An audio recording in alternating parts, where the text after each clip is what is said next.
All judgment is self-judgment.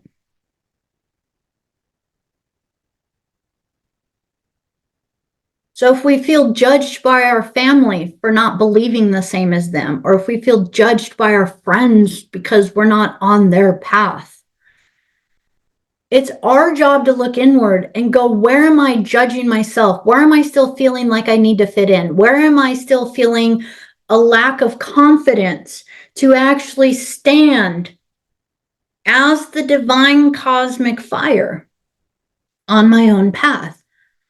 Each and every one of us as a starfire is literally on our own individualized path, and we get to bump into each other and inspire each other. But all of our journeys are absolutely 100% individual.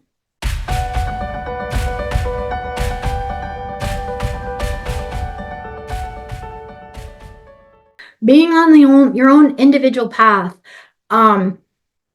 you get to recognize the less you fit in with others, the more you are fitting in with your true self. I would maybe put it that way, just as a contemplation. I'm not saying it's right. I'm just saying it's a contemplation. Let's play here. Open up to our orchestra of outstanding orchestrated souls, united on many octaves. Yes, harmonize our will to manifest our best, let go of the rest, and yes, we progress, we progress. Higher self to all. I love that. How do you feel about astral travel, astral projection, and visiting the sun? Oh, I like that.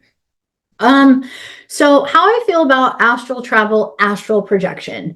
So one of the things that I kind of like to, or that I've come to recognize, is that the astral realm is as polarized and diverse as what we might think of as this physical reality. So I kind of invite you to, when you travel through the astral realm, to maybe imagine it as if you were traveling through to another country or to another city, or even through your own city. You would recognize that you would still have a level of discernment. You would still have a level of really holding your field of energy through that field. But what I love about it, there's a lot of individuals that are really against moving through the astral realm because they say the astral realm is too manipulated. It's a trap. You can't get out any doors through the astral realm.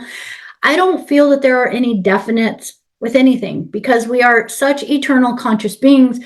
One of the things I really enjoy about exploring the astral realm and astral travel is it's an amazing way to start to move through realms where you get to really, in many ways, see the projections of your own mind. You get to start to practice really discernment, questioning, and speaking your true authentic voice. So within the astral realm, a being comes up to you. You can command within there, are you in alignment with my higher self? Show me your true form. Are you just projecting yourself to me in this way because you're a projection of my mind, or are you showing me your true form? Now, it would be kind of weird if you and I walked up to each other and I commanded right away, are you in alignment to my higher self? You know, it might not go over very well when you go to the grocery store and you start talking at the cash register person or these things like this. It's something you're going to have to really feel on an internal level. But within these astral realms, it starts to really allow us to move within a different set of rules. It's a different, each dimension, for all intents and purposes, is a completely different world or place. So even though they're merged close enough where they're influencing and affecting each other, for all intents and purposes, you are traveling to a literal other location. And so when you're in that location, you get to begin to experiment within the neuroplasticity of the mind of what is a different world like? What does it think like here? What are the rules? What are the physics?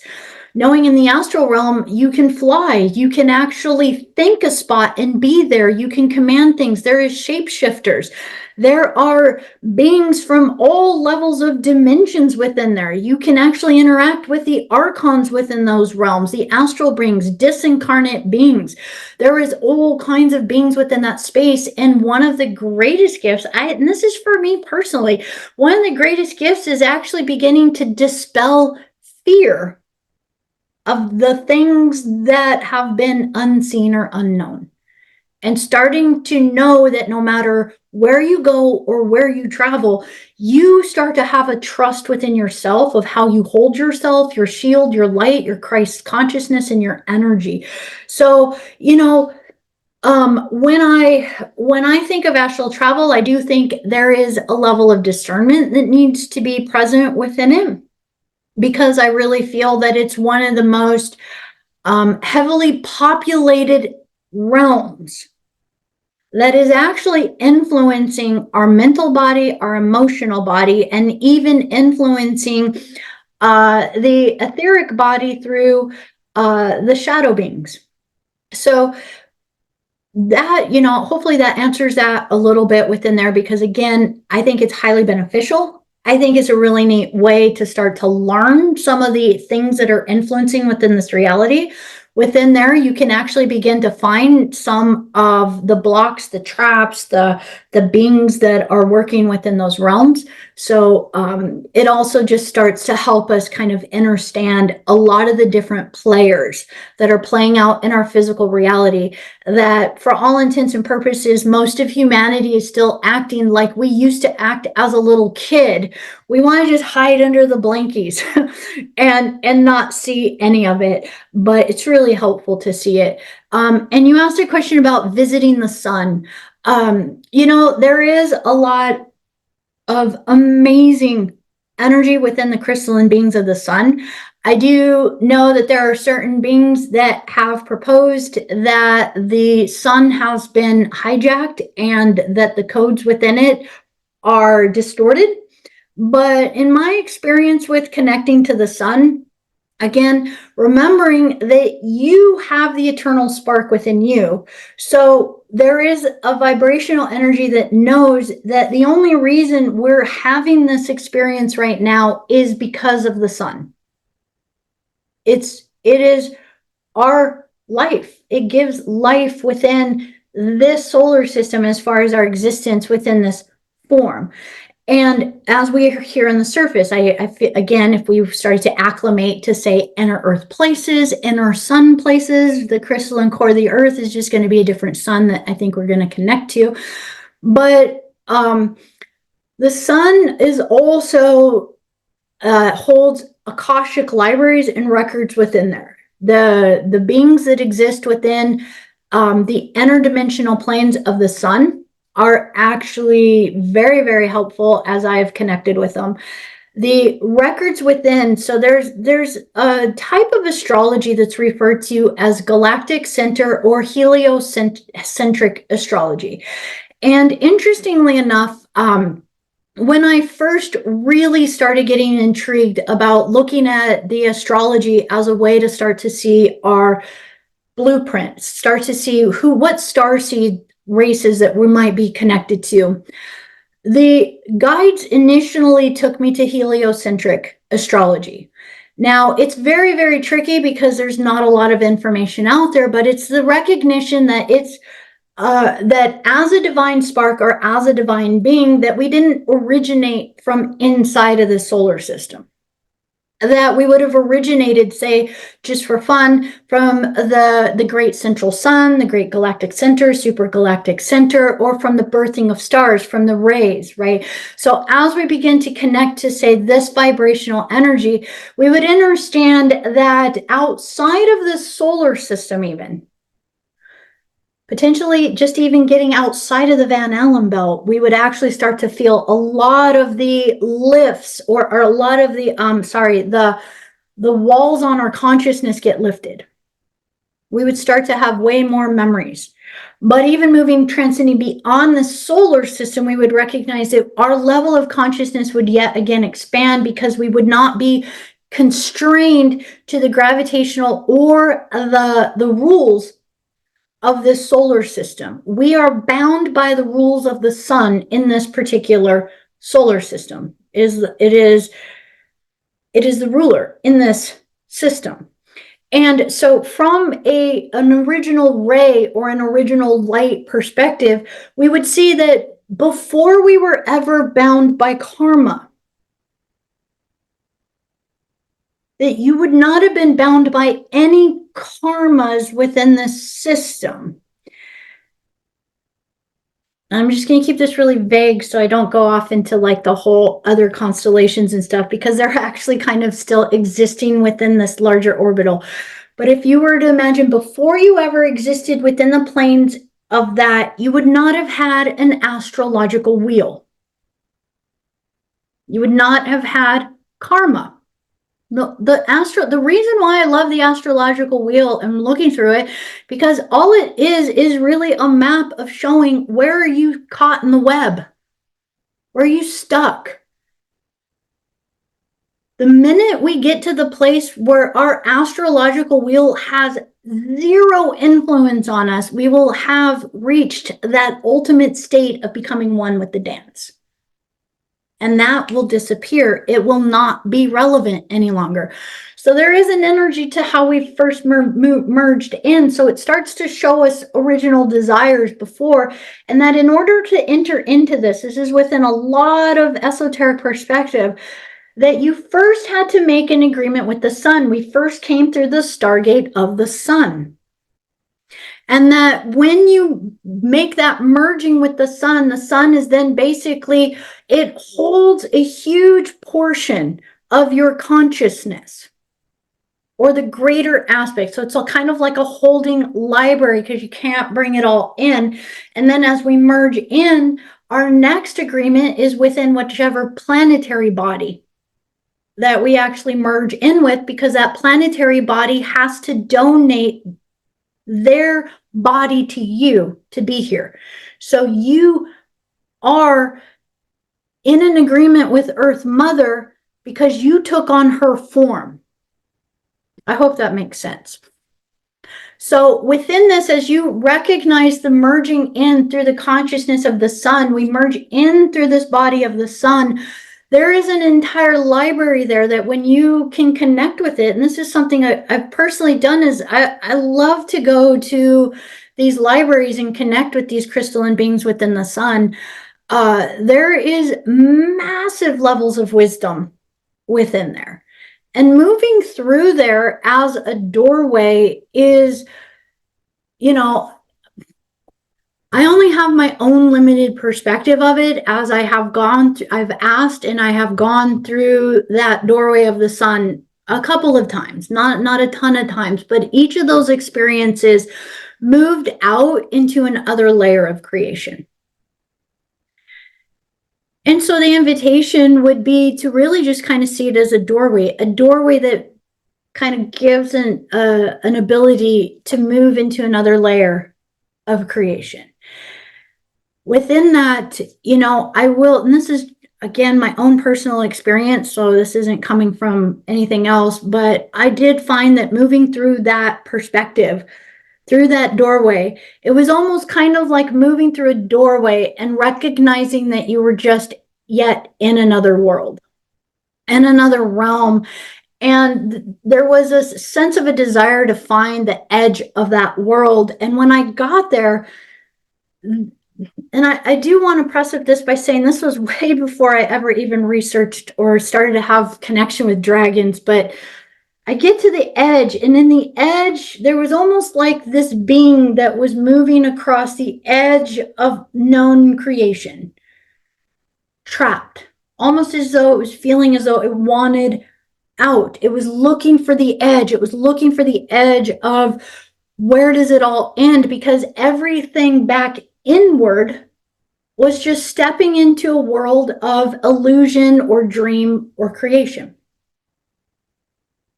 We're playing in a realm right now, but people beings in the Pleiades are completely in another realm. in Aldebaran, another realm, in the Sirius star system, another realm. They're all going about their business in completely other realms with completely other beliefs and completely different bodies and complete other realities and physics and everything.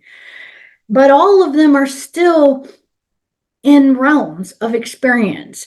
And so I will just put that out there because I do remember that very distinctly as a journey I went on probably about 10 years ago or so, that it just felt as though even moving through the sun, it was just as though it was moving out into another spectrum of another universe or another realm. But that the further you went, it just felt kind of like it was still all encased in some way.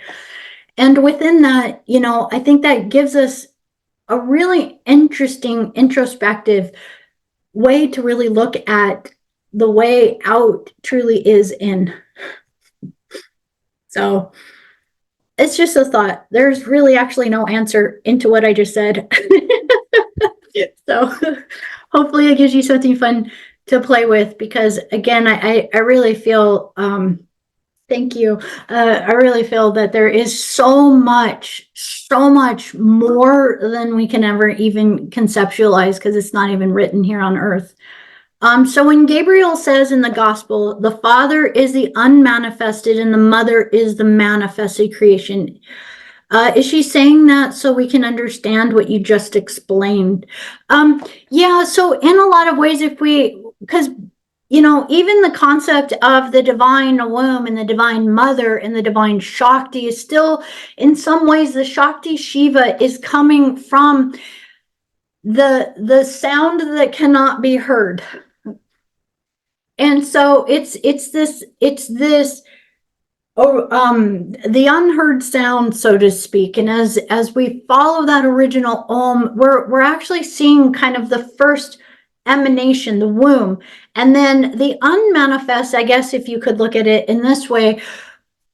And even within Hindu or Vedic, the understanding that the Shiva, that you can't look at Shiva directly, because if you were to look at Shiva directly, you would die and the game would end. So it always has to be maybe unmanifest or out of view. I'm kind of going really lateral with this, but unmanifest or out of view, because if you actually merge them both, the dance would end. You would come back into oneness. And so even within the concept of the Trinity, even within the concept, say within Keylontic, or this kind of perspective, as we have the Partike, the Partike, Kai, and the Particum, as we see this Trinity energy, we're understanding it's the matter, the antimatter, this dance that is happening.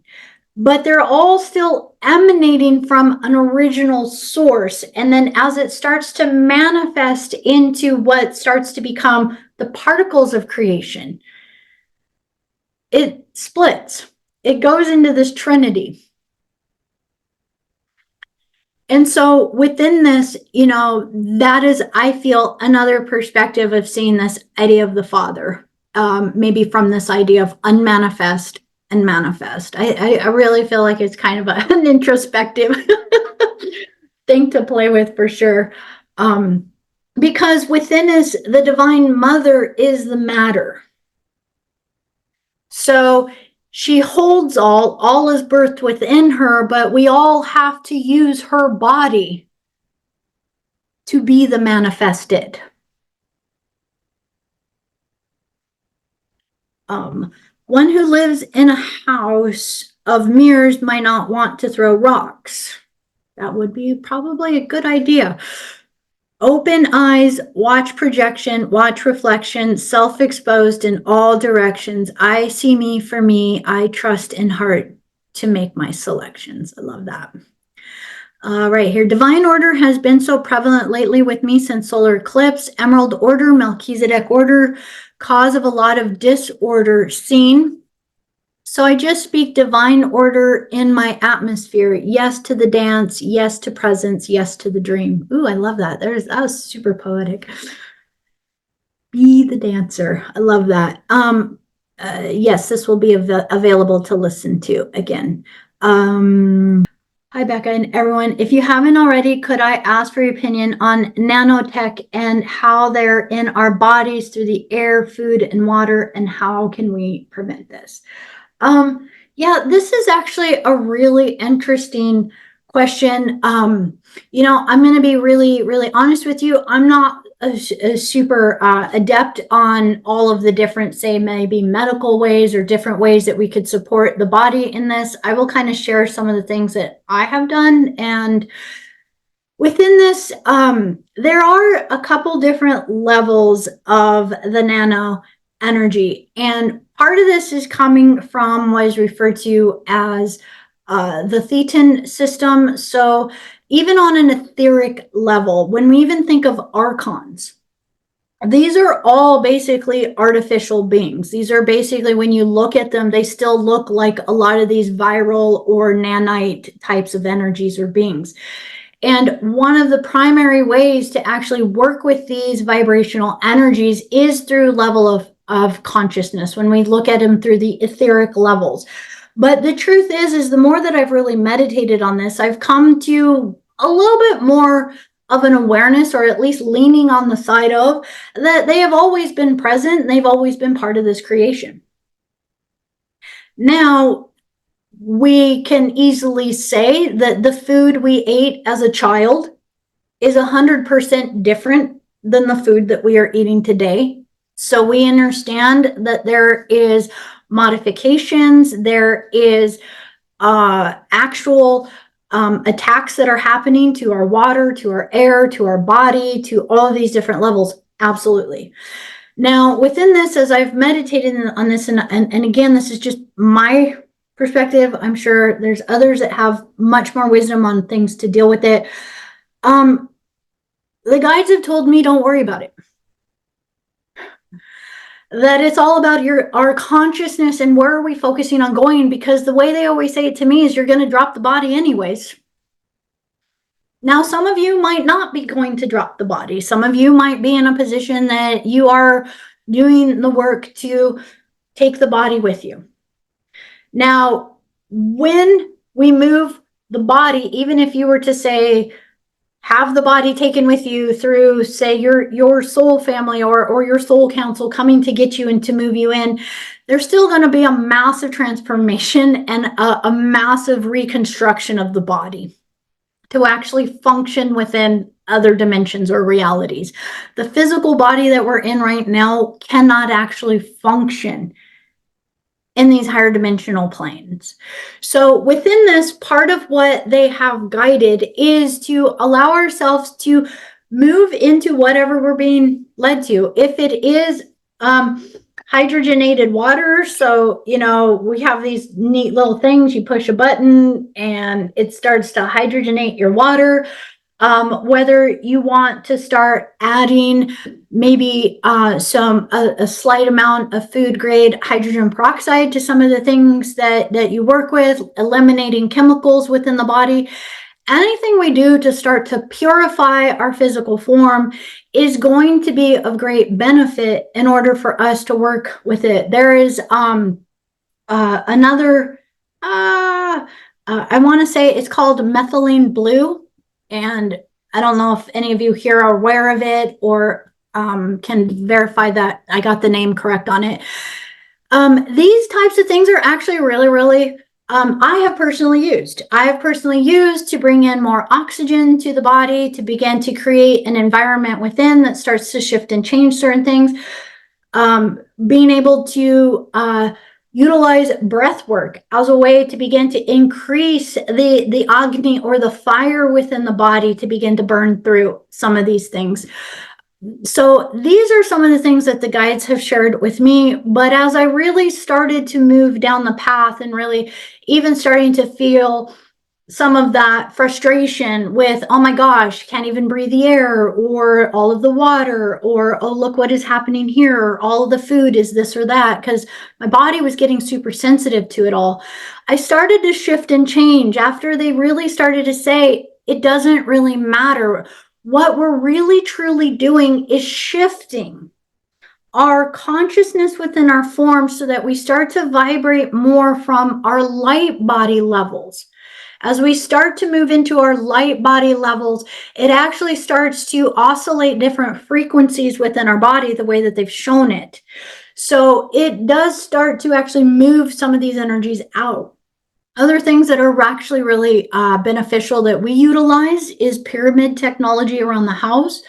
We utilize the tektite, the shungite. We utilize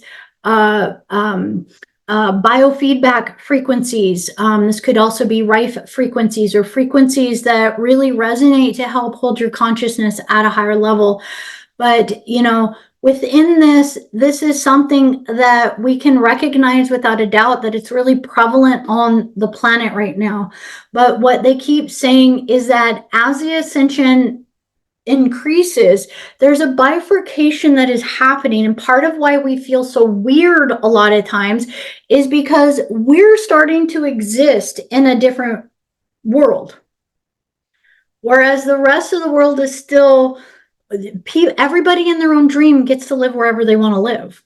But as you start to shift and change, you start to feel yourself not really fitting in with the other worlds.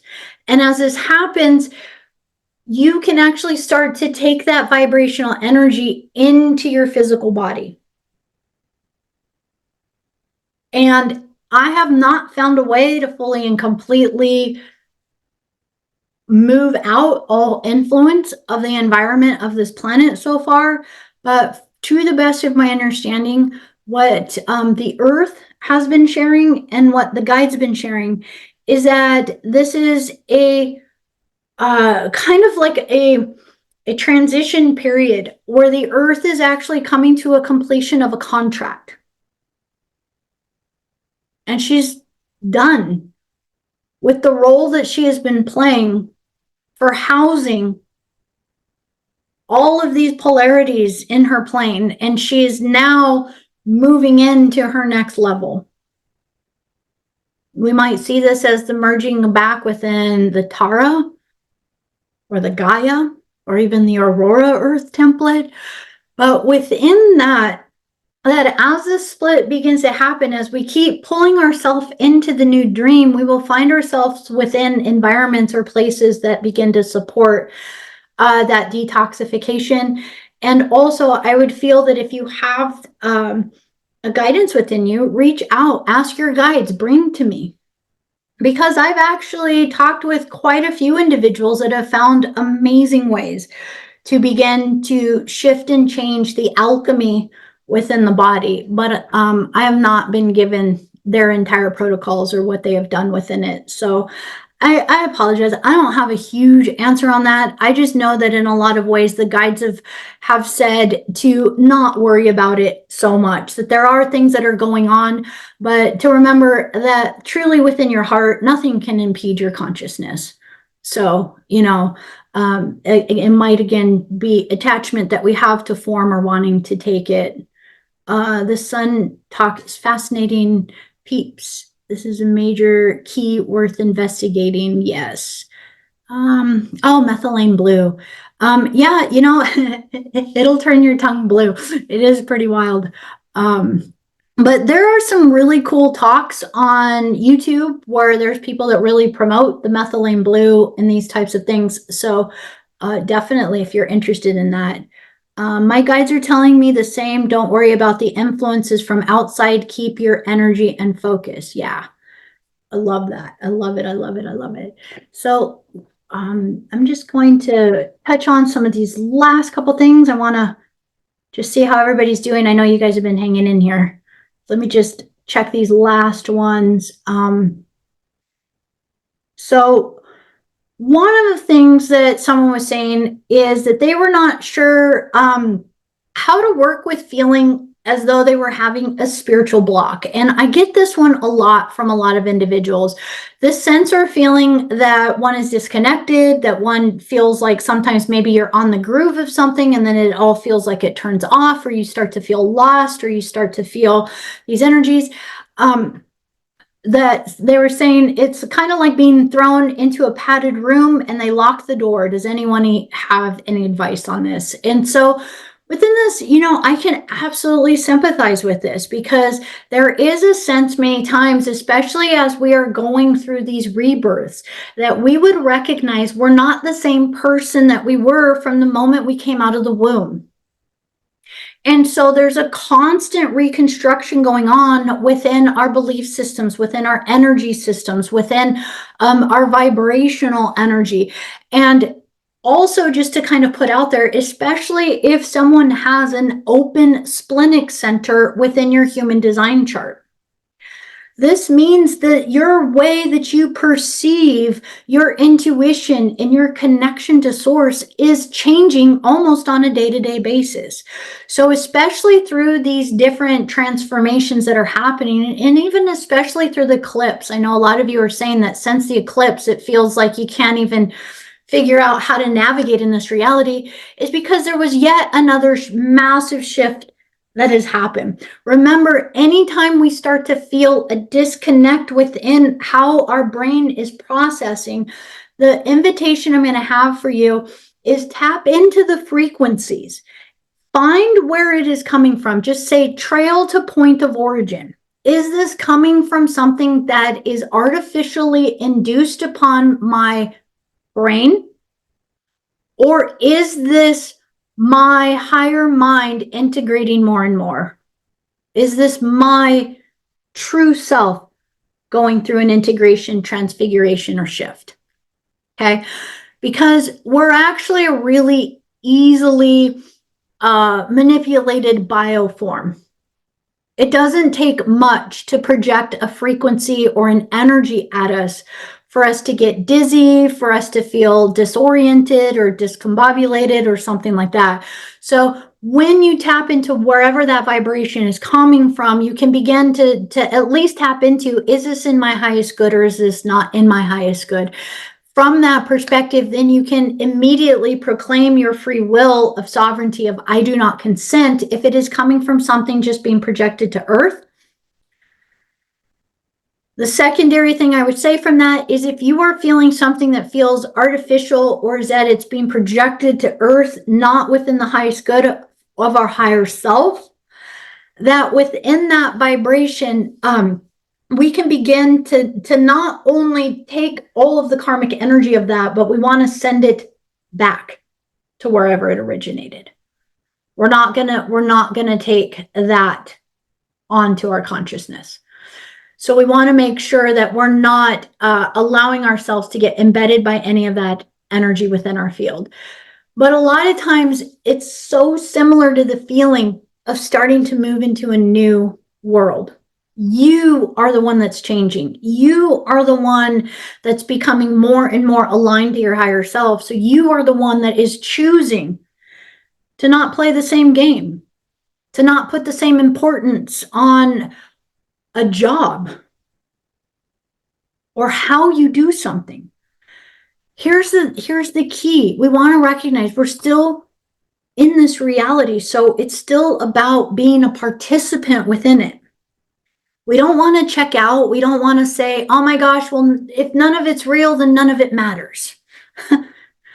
That's archonic energy coming in to try to shut down your starfire. What it is it's recognizing from a Buddhic or a Davic perspective, from your higher mind perspective, that no matter what activity you're doing upon the earth, every activity that you're doing, whether it's being a parent, whether it's meditating, walking your dog, going to work, talking with a client, it doesn't matter what you're doing. Every activity that you're doing is an activity that can be a meditative practice to move you closer into being one with the spark within you. Nothing is irrelevant. Nothing is unimportant. Nothing in this plane is something that is going to keep us apart. There are definitely things that are distractions. But again, you're getting to recognize if your entire life path is a meditative practice to take you inward to yourself, that means every task you do, you're going to want to make sure that it's imbued with that very same energy. So while we're here, we make the most of it. We make the best of it. And even when we hit those walls where we feel like we're locked out from our intuition and we don't know what is going on, be with that. Just sit with it. Even the walls in our consciousness are going to reveal something about ourselves to us. And that's the power of it. So generally, again, remember, these are kind of like rebirth moments when we go into these moments of feeling disconnected or things like this. But if we can sit and surrender with it, it's like moving through a birth canal. What feels so blind to what is happening next. And so the curiosity to what comes next. I wanted to, I think there's just two more. I think we touched on that. There was a question about how to interact with individuals. Maybe when we're wanting to share some of the passion in our heart, or how we perceive the divine SoPhiA, or how we sense things. And say we're with family, say we're with loved ones, say we're having a conversation and they're very locked within a very programmed or dogmatic religious view. And they don't have any doorways of openings within their mind. My invitation is just to step back.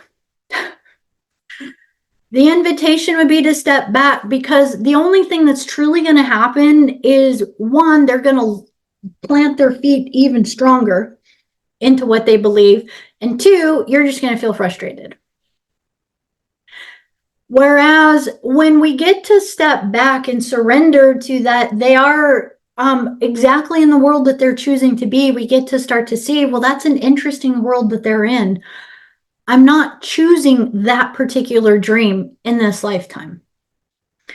And we start to get to kind of be in a place that we recognize that the divine doesn't need to be defended.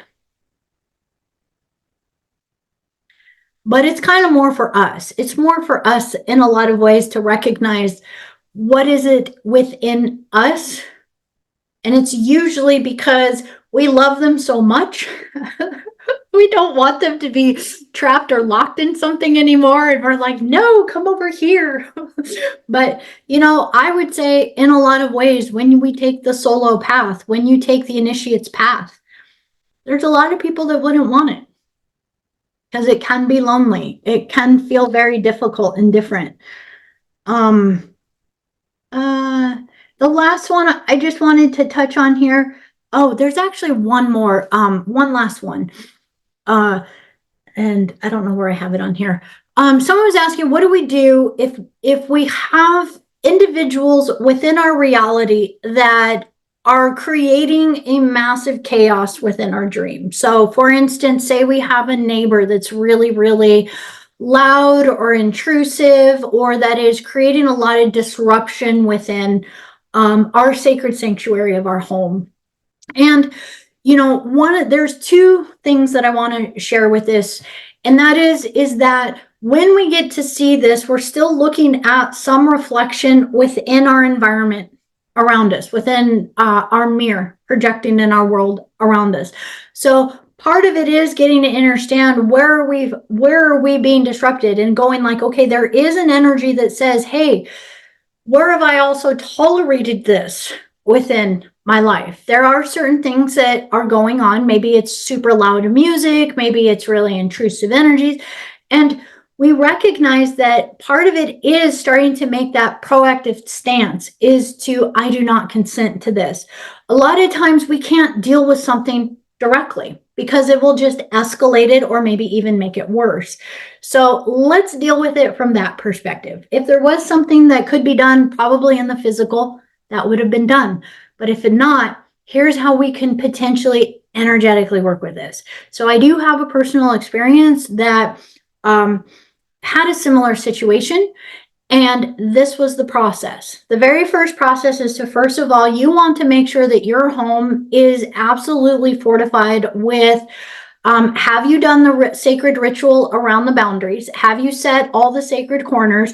Have you called in all the fortifications of your guardian teams, your guardian dragons, whomever you work with, in order to create the eternal boundaries, eternally up and eternally down? Okay, at minimum, and this is a practice of the ancient sacred rose practices, is you could imagine a wall of roses, infinitely down and infinitely up in the boundaries of your property. Because roses will transmute energy. They have the transmutation energy. So once you have created the sacred ceremony to set the sacred space around your property, you are going to then go into a dedication ceremony where you dedicate your property as being a sacred space or a sacred temple that is anchoring an intermediary place for the higher dimensional beings and for the earth plane to have a space to create a sacred node for the earth, to hold sacred energy for the earth. Okay. Now, as you dedicate your property, you start to now take on that you are the temple guardian. And within the vibration of the temple guardian, it starts to bring in the warrior energy that says that you are protecting, and it's not even, protecting is not the right word, but you are upholding the divine right for this energy to be anchored upon the earth, because it is the earth's divine right to have this sacred vibration, to be restored back to universal and divine law. Now, as you begin to sense the energy in the parameters around your home, here's the really cool thing you can do. You want to imagine that your neighbors are sitting on a quadrant of Earth Mother, but you're being a custodian for Earth Mother. So the guardians will actually go down under the ground and underneath their home. Okay, so imagine guardians moving into the earth underneath the base of their home, because that's the sacred space. And then you imagine the guardians moving around into the upper field above their home. And then you call upon the higher self of all beings within that home. And from that projection, you begin to just start to allow through that vibration massive rays of Christ consciousness to start to flow through. And just keep amplifying it. But again, the guardians are doing it from below the earth and above the earth. And as you begin to project this energy, it's just going to be a massive vibration of love. It's going to be a massive vibration of higher self, of Christ consciousness. And in that, all you're doing is you're setting this energy field around your place, holding the sacred temple. You're recognizing that anytime we set sacred ground, that sacred ground now is holding a node point for a specific amount of space around your home. So you might be the guardian of your home, but you can set the intention that from your home, you are going to help be guardian of energy a mile around, 10 miles around, 20 miles around. You pick. Don't go too crazy. It is, you remember, you're making a declaration. So you make a declaration that you're going to help fortify that energy for the earth, for divine SoPhiA, for the nature kingdom, for the elemental kingdoms. You're creating that space, and then it's projecting that energy into the city or the town or the place where you live as kind of like an antenna of that energy out. But then you recognize that as that energy moves out around, you can start to call out that any energies within the space that are not in the alignment of Christ consciousness or creating any interference energies in this time, space, or now. I'm commanding now within the higher self to clear these energies now, that you are really calling upon divine law and divine right order. And Christ consciousness is such a high vibration that, especially if these beings are listening to music that has vibrations that are more in alignment to satanic energy or demonic energy or lower vibrational astral energies like this, those beings hate Christ consciousness. So the entities will start to leave the people. And a lot of times you'll find either the individuals will move, something will happen, or the energy will just start to shift and change. So in my particular situation, there is, a completely different energy with those people. The vibration they were projecting before doesn't happen anymore. Doesn't mean I want to go have a dinner party with them, but they're, for all intents and purposes, not really in my reality anymore. Another situation is, and this is something Joseph did at one time, is he was having troubles with one of his apartment complexes. And so a lot of lower vibrational people had moved in. So what he did is he actually took the biofeedback machine and put in the coordinates of that apartment complex.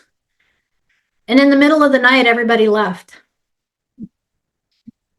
So, there really is, play with it. You want to play with universal energy, frequency energies, the sacred geometry energies. You want to recognize that there's nothing you need to do alone, but the more that we deal with it from a resistant energy, the more that feels like it's something that we're fighting against within our reality.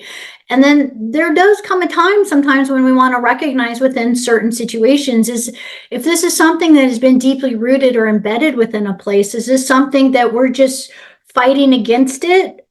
Or is this something that the universe is saying, oh, well, you can fight against it as long as you want, or you can get up and move away, right?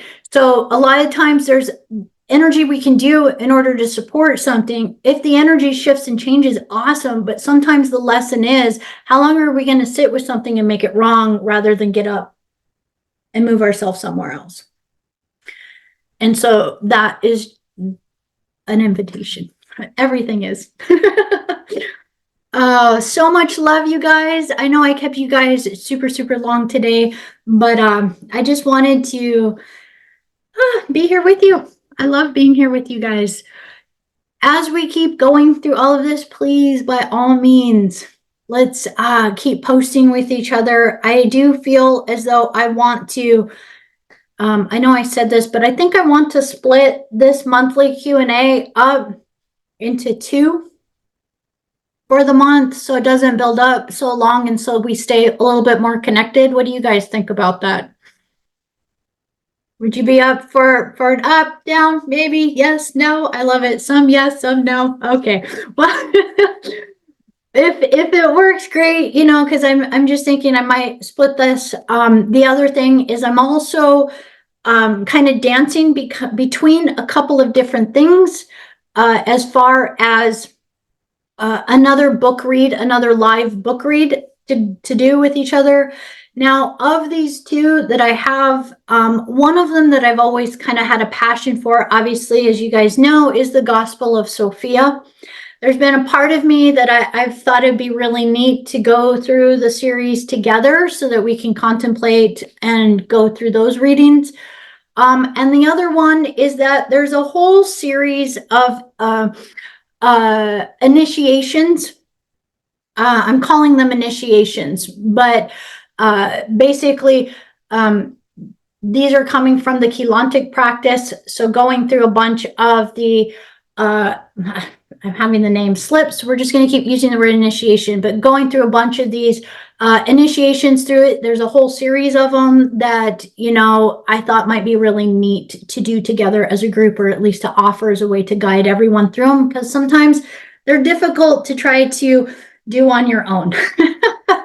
So, I would love to hear your guys' input on that and see which one might resonate for you guys, and we can go from there. So if you're here live, you can place it in the chat. If this is being watched later on YouTube, maybe just to put it in the comments below so that we can kind of feel that. I'm getting one over here on the SoPhiA code as a as a joy. So with that, you guys, I won't keep you any longer. I love you guys so much.